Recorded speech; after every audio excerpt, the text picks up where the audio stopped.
So that's, once in a while we need a booster shot to be reminded why we need to, or why is it useful to look at the body in such a strange way, like marshmallows and carrots and whatnot, right?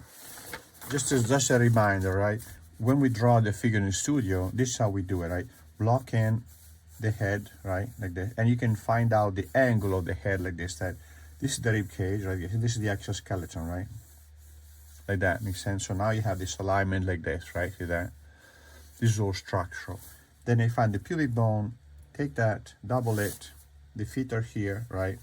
And then I have that. So this scaffolding here is proportioned. Makes sense? It takes me like 10 seconds to do it, but it's proportioned. And I can focus on the proportional relationship, right? I can focus on the pose without being distracted too much by the details. Once I have all this, then we can go back and say, all right, let me check.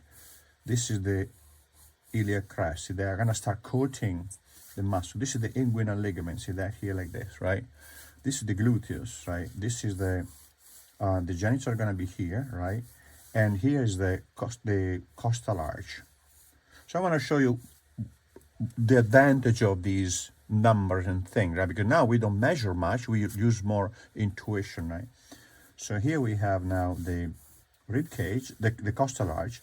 From here to here have the linea alba, right?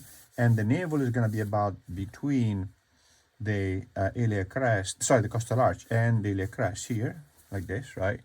And then here I have the breast, right here and here, right?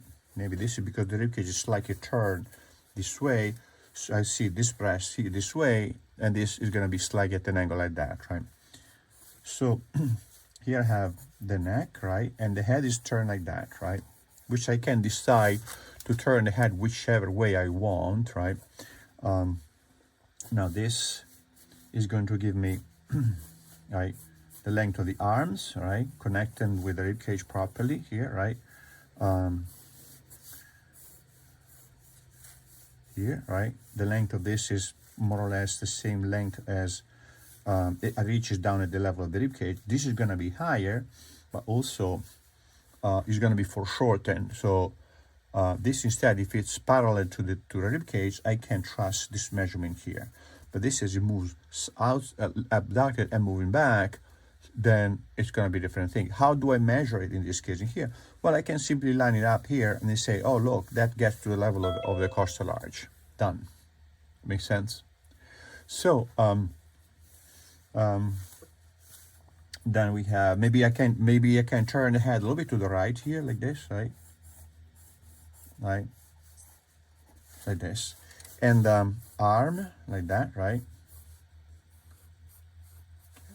And then the legs, right? So here I have now the joint. I know that the knee joint is going to be about halfway between the beginning of the leg and the feet. So let's see, maybe it's a little bit lower here. That's good here.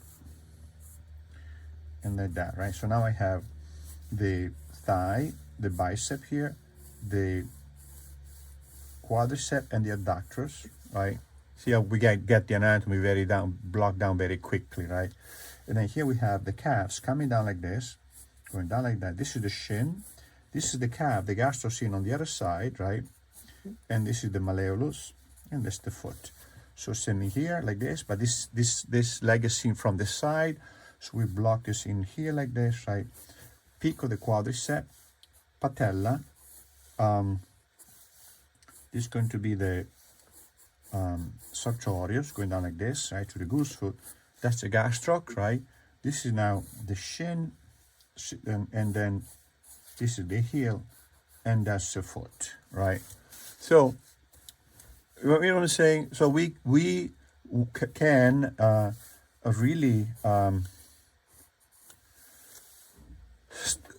starting from those basic measurement, we can go from that proportional relationship that give me the the harmony, gives me the pose, gives me control over the structural essence of the figure, and then I add a code over it, the anatomy. And when we look for the anatomy, you can see we don't really get into the tiny little detail now for now, but we're gonna deal with them later, right, in the studio. But with a sketch like this, you can really very quickly block the pose of your model, right? And then once this is done, you go over it, clean it up, and then you draw the detail, the specific detail more accurately. You can make the legs a little bit longer, you can make the navel a little bit higher, whatever you need to do, right?